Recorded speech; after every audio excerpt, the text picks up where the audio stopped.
जैसे आप तमाम लोग जानते हैं कि उत्तर प्रदेश में इलेक्शन है और इलेक्शन की हार वहाँ पर फेंटा कोला को, बीजेपी को, आरएसएस को साफ नज़र आ रही है। इसीलिए वो तरह तरह के स्कैंडल, तरह तरह के अंतरू तरह तरह की नफ़रतें लेकर आ रहे हैं और उसी नफ़रत में एक ज़बरदस्त तरीक़े का ये एक और तड़का लेकर आए हैं। उस तड़के का नाम रखा है इन्होंने मुहर्रम का जुलूस। मुहर्रम का जुलूस जो हर साल निकलता था, लेकिन 2 साल से ये सरकार निकलने नहीं दे रही है। जिस तरह ईद की नमाज़ नहीं होने दी, बकरीद की नमाज़ नहीं होने दी, कोई भी मुसलमानों की मार्केट नहीं खुलने दी, यानी टोटल का टोटल जो इन्होंने ये काली दज्जाली बीमारी जो खुद लेकर आए हैं कोरोना, उसका जो नुकसान सबसे ज़्यादा करा वो सिर्फ मुसलमानों को करा। गाइडलाइन इस्तेमाल करने के लिए सिर्फ मुसलमान इनको नज़र आ जाते हैं। मुहर्रम का जुलूस है और मुहर्रम का जुलूस 19 अगस्त को यूपी में निकलना है। उससे पहले यूपी में नफ़रतों का बहुत बड़ा तड़का लगा दिया गया कि ताकि किसी भी तरह हम इलेक्शन जीत जाएं।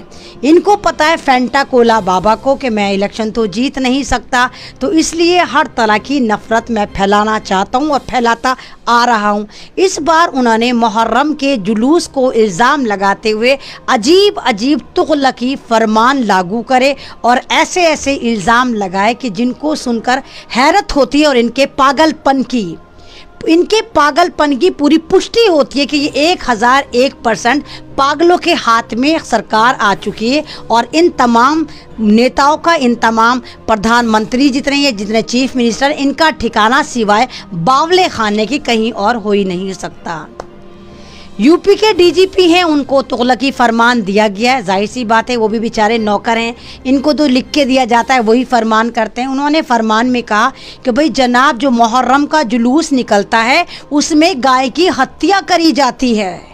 मुहर्रम का जुलूस और गाय की हत्या, बावलेपन की लास्ट स्टेट। इतना तो पागल भी नहीं होता इस सरकार को और इनके मंत्री संतरियों को। अगर पागल खाने ले जाके अब छोड़ा जाए तो डॉक्टर हाथ जोड़ दें। नहीं भाई, बावले पागल आते हैं, इतने बड़े बावले हमारे यहाँ नहीं आते जितने बड़े ये सत्ता में सरकार चला रहे हैं। कहाँ तो मुहर्रम का जुलूस और कहाँ गाय को काटना कि भाई इनके मुहर्रम के जुलूस में गायें काटी जाती हैं।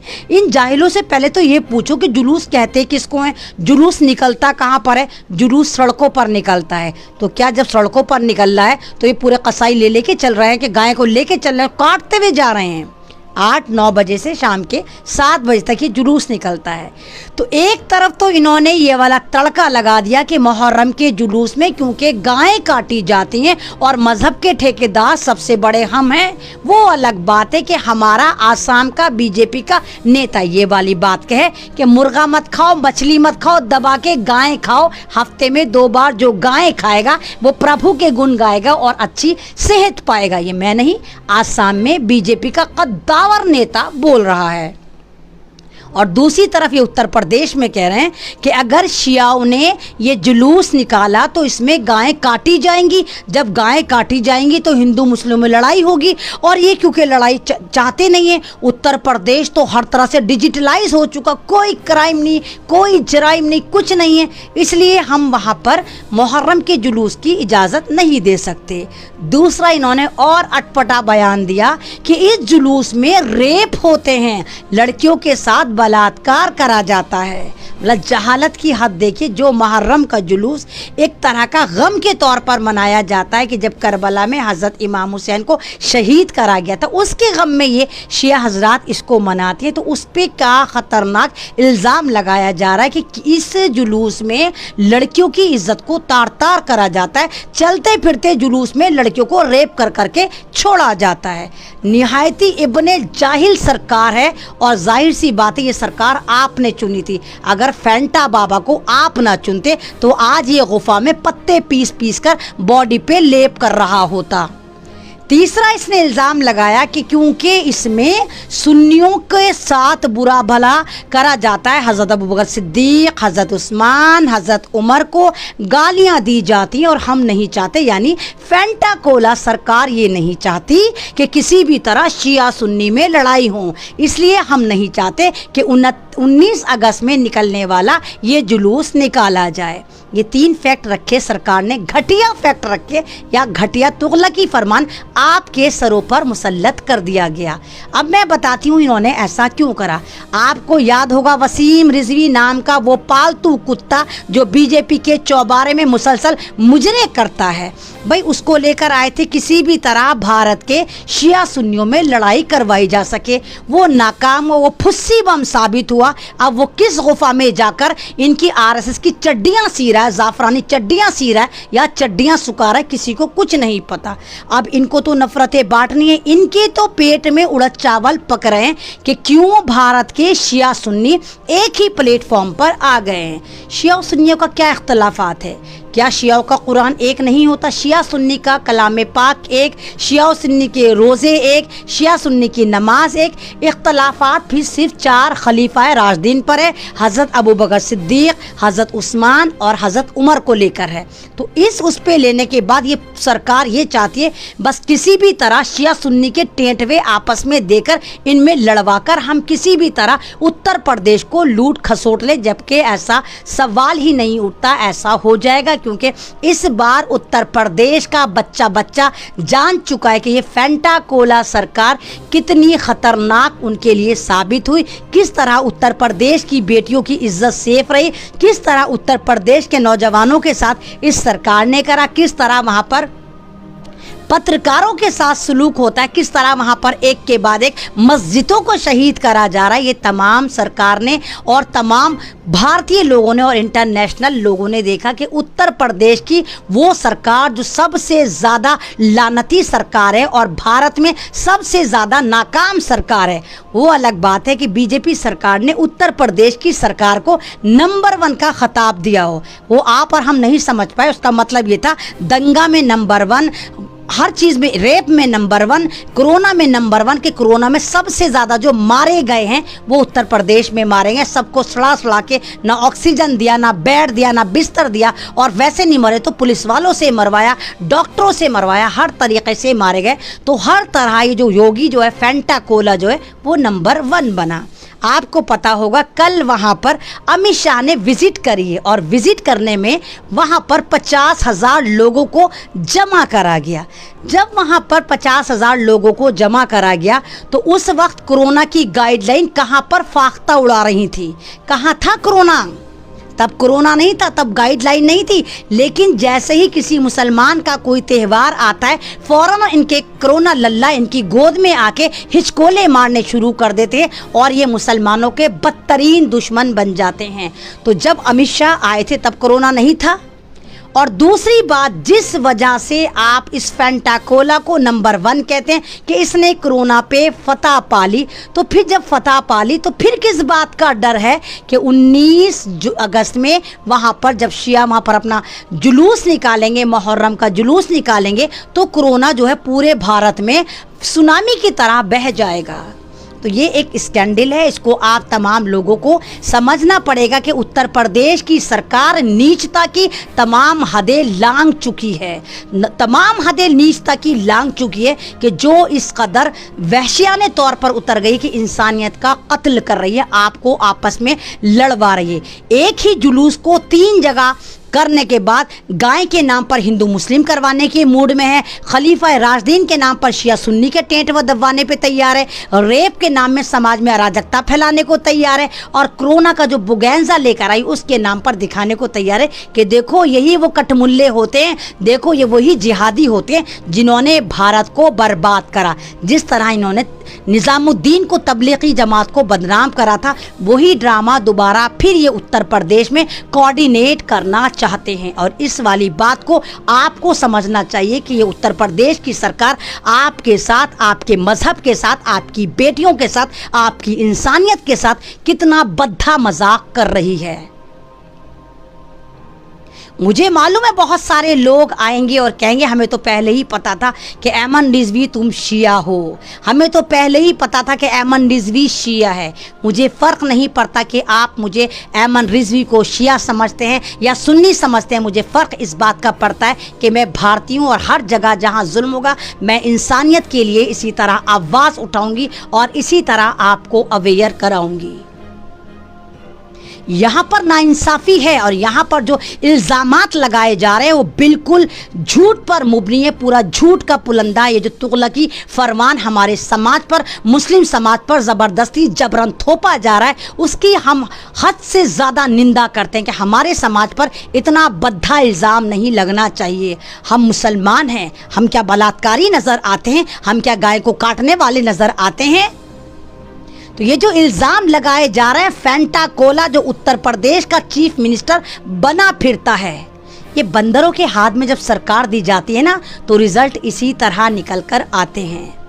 शियाओं के बहुत बड़े धर्म गुरु जो हैं, शियाओं के बहुत बड़े भारत के जो धर्म गुरु कहलाते हैं, वो क़ल्बे जव्वाद साहब है। उन्होंने भी बहुत ज़्यादा मजम्मत करी है, बहुत ज़्यादा निंदा करी है। उन्होंने खुद कहा कि हम जाकर मीटिंग करेंगे इस फैंटा कोला यानी आदित्य योगी नाथ से, और कहेंगे कि आपने जो ये हमारे पे इल्ज़ाम लगाए ये सरासर बेबुनियाद हैं। आप साबित करें किस ज़माने में मुहर्रम के जुलूस में गायें काटी गई, किस ज़माने में मुहर्रम के जुलूस में रेप करे गए, किस ज़माने में मुहर्रम के जुलूस में हज़रत अबू बकर सिद्दीक़, हज़रत उस्मान, हज़रत उमर की तौहीन करी गई। बताए सरकार, बताए। सरकार तो फैक्ट से बात करती है ना, लेकिन ये फैक्ट से बात नहीं करती, ये सिर्फ इंटरनेट से बात करती है, ये सिर्फ पूरा का पूरा मीडिया मैनेजमेंट से बात करके आपके दिमागों में नफरत भर देती है और उसके बाद ये फिर हर जगह लूट मार शुरू कर देती है। और यही वजह है कि मुहर्रम को टारगेट करके इस बार फिर ये यूपी में इलेक्शन जीतने की तैयारी, क्योंकि इनको पता है कि इस बार उत्तर प्रदेश का 25% मुसलमान एकजुट हो चुका है और यही इनके पेट में उड़द चावल पक रहा है। यही वजह है कि आरएसएस के चौबारे में सन्नाटा पड़ा हुआ है कि जिस मुसलमान को हम हमेशा लड़वाते हैं वो मुसलमान लड़ने को तैयार नहीं है। इलेक्शन सर पर आ गया है और 25% मुसलमान अगर एक हो गए तो फिर हमें टाटा बाय बाय करना पड़ेगा उत्तर प्रदेश से, और वो वजह यही है, इसीलिए ये ड्रामेबाजी कर रहे हैं। तो ये वाली बात आपको सोचनी होगी, आपको मुखालफत करनी होगी कि इस तरह के जो ये मुहर्रम के जुलूस पर उल्टे सीधे इल्ज़ामात लगा रहे हैं ये निंदनीय है, ये बहुत ज़्यादा गलत है। क्योंकि मुस्लिम समाज का कोई भी इज़्ज़तदार आदमी जो अल्लाह पर यकीन रखता है, जो सुप्रीम खुदा पर यकीन रखता है, जो इंसानियत पर यकीन रखता है, वो सवाल ही नहीं उठता कि रेप को प्रमोट करे या किसी लड़की का रेप करे। हम इस्लाम को फॉलो करते हैं और हमें मालूम है कि भारत में गाय को माँ का दर्जा दिया जाता है। यही वजह है कि बहुत सारे नहीं 100% मुसलमान बचने की कोशिश करते हैं कि हम गाय को ना काटें, हम गाय को ना खाएं, हम भी आस्था को उतनी ही इज्जत दें, क्योंकि यहाँ पर मामला आस्था से जुड़ा हुआ है। हमारे पास तो बहुत सारे सब्सिट्यूट हैं, हमारे पास बकरा भी है, हमारे पास मुर्गा भी है, हमारे पास भेड़ भी है, हमारे पास बड़ा भी है। हम क्यों खाएंगे फिर गाय को, जबकि हमें पता है कि गाय के साथ इतना सेंसिबल इशू है कि इस वक्त भारत के मुसलमानों को ऐसा कर दिया गया है कि अगर हम चिकन की बोटी भी लेकर जाते हैं तो ये फैंटा कोला सरकार और इसके चाटुकार खाकी वर्दी वाले गुंडे हमारे गयूर नौजवानों को पकड़कर जेल में डाल देते हैं और कहते हैं कि ये गाय का मांस है, और 20-25 साल हमें ये बात साबित करने में लग जाते हैं कि आया ये भैंस थी या ये मुर्गा था या ये सोयाबीन की बड़ी थी। तो जिस मुल्क में मुसलमानों के साथ इतना ख़तरनाक तरीक़े का सलूक करा जा रहा हो, दोयम दर्जा के सिटीज़न का सलूक करा जा रहा हो, हमें यहाँ पर सेकंड सिटीज़नशिप इस वक्त अगर किसी सरकार ने दी है तो वो बीजेपी सरकार ने दी है। हमारे तमाम राइट्स को मार डाला, हमें मॉब लिंचिंग कर करके मारा जा रहा है, हमें बदनाम करा जा रहा है, फेक आईडी बना बना कर हमें गालियां दी जा रही हैं, हमें मुल्ला हलाला सलाला करके बदनाम करा जा रहा है। और अब ये इतने हौसलेमंद हो गए कि अब ये हमारे मजहबी जुलूसों पर, मजहबी हमारी मजलिसों पर, मजलबी हमारे प्रोग्रामों पर, हमारी ईद की नमाज, हमारी बकरीद की नमाज, हमारे रमज़ानों, हमारे शब कदर पर भी टारगेट कर रहे हैं। और ये वजह हमारी, क्योंकि हम बेहिस हो चुके हैं, हम रंगीन कफनों में लिपटी हुई लाशें बन चुके हैं। हम नहीं बोलते, कोई भी जुल्म हो हम चुप रहते हैं, और यही चुप आज हमें बर्बादी की तरफ लेकर चली गई है कि फैंटा कोला जैसे तमाम के तमाम ये जंगल के बासी जितने जिनको जंगलों में होना चाहिए था, गुफाओं में होना चाहिए था, आज ये फैंटा कोला वहाँ पर चीफ मिनिस्टर बनकर बैठे हुए और हमारे मजहब को सेंध लगा रहे हैं। तो ये बात आप तमाम लोगों को सोचनी चाहिए कि इस वक्त बात मुस्लिम समाज के ऊपर आई है कि मुस्लिम समाज का नाम यूज करके उत्तर प्रदेश में सांप्रदायिकता माहौल को क्रिएट करने की पूरी तैयारी है। गाय ये खुद काटेंगे, आपका नाम लगाएंगे, बलात्कार ये खुद करेंगे, तमाम सेहरा आप मुसलमान नौजवानों के सर पर फोड़ देंगे। ये तमाम चीज़ें आपको सोचनी चाहिए और आपको पढ़ना चाहिए कि इस वक्त चल क्या रहा है, यूपी में किस तरह के षड्यंत्र रचे जा रहे हैं। ये सरकार यूपी को लूटने के लिए कैसे कैसे ओछे हथकंडे इस्तेमाल करके मुसलमानों को धनिया समझकर काटने के मूड में है। कभी वहाँ पर प्रेशर कुकर कांड हो जाता है लखनऊ में, कभी कुछ हो जाता है, कभी मनीषा वाल्मीकि जैसी लड़की को, दलित लड़की को किस तरह दरिंदगी से इस ठाकुर परिवार ने क्या करा था आपको पता होगा। हाथरस कांड बताने की ज़रूरत नहीं है।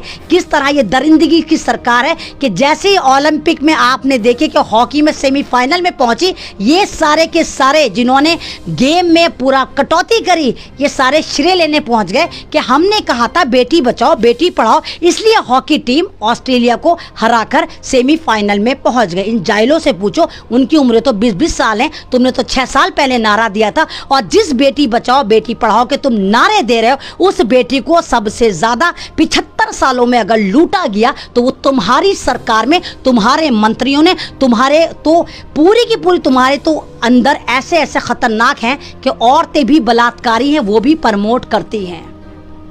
तो ये हाल चल रहा है इस वक्त उत्तर प्रदेश का कि मुसलमानों को बैक डोर से टारगेट करा जा रहा है। आपकी मस्जिद को, आपकी आज़ादी को, आपके मजहबी प्रोग्रामों को, आपके करैक्टर पे, आपके इस्लाम पर ये भारी चोट है। अगर ये इल्ज़ाम इन्होंने लगाया और आप चुप ना रहे तो देखिए फिर किस तरह होगा। और आरएसएस के बहुत सारे दलाल आने शुरू हो गए। राजेश राज बेचारा गुफाओं की नाजायज औलाद भी आ चुका है, जो फेंटा कोला गुफाओं पुत्र को प्रमोट करने आ गया है। तो ये तमाम के तमाम ये जिहादी, भगवा जिहादी जो है, ये भारत की ऐसी की तैसी मार रहे हैं क्योंकि आप चुप हैं, आप जुल्म के खिलाफ आवाज नहीं उठाते। जिस दिन आपने जुल्म को जुल्म कहना शुरू कर दिया, मजाल नहीं ये भगवादारी आपके ऊपर आकर तांडव मचाएं। ये नकली भगवादारी, आतंकी सोच वाले लोग हैं जो बॉम्ब ब्लास्ट करवाते हैं, बलात्कार करवाते हैं और पूरे समाज में सिर्फ अराजकता फैलाते हैं। अभी भी वक्त है, नहीं तो वक्त नहीं मिलेगा। अभी भी वक्त है कि सुधर जाइए, उत्तर प्रदेश को बचाइए, उत्तर प्रदेश की एकता को बचाइए, उत्तर प्रदेश में संविधान को बचाइए। नहीं तो लास्ट में फिर मैं यही कहती हूँ कि न समझोगे तो मिट जाओगे ए हिंदुस्तान वालों, न समझोगे तो मिट जाओगे ए हिंदुस्तान वालों, तुम्हारी दास्तां तक भी ना होगी दास्तानों में। लाइव अच्छा लगता है तो उसको आगे शेयर करिए, मेरा पेज है इसको फॉलो करिए, लाइक करिए। बस यही कहना था कि जिस तरह ये षड्यंत्र रच रही है उत्तर प्रदेश की सरकार, ये आपको समझना चाहिए। किस तरह ये मुसलमान को मुसलमान से लड़वाना चाहती है, किस तरह ये हिंदुओं को मुसलमान से लड़वाना चाहती है, किस तरह पूरे समाज में अराजकता फैलाकर उत्तर प्रदेश को जीतने का जो ये फालतू का ख्वाब खरगोश में है, ये हम होने नहीं देंगे। उत्तर प्रदेश में इस कमल को ऐसा गारत करेंगे कि दोबारा इसको खिलने नहीं देंगे। इस वादे के साथ मैं आपसे अलविदा लेती हूँ। दोबारा जिंदगी रही फिर मुलाकात होगी, वही खट्टे मीठे टॉपिक होंगे। तब तक के लिए मुझे इजाज़त दीजिए। अल्लाह हाफिज़।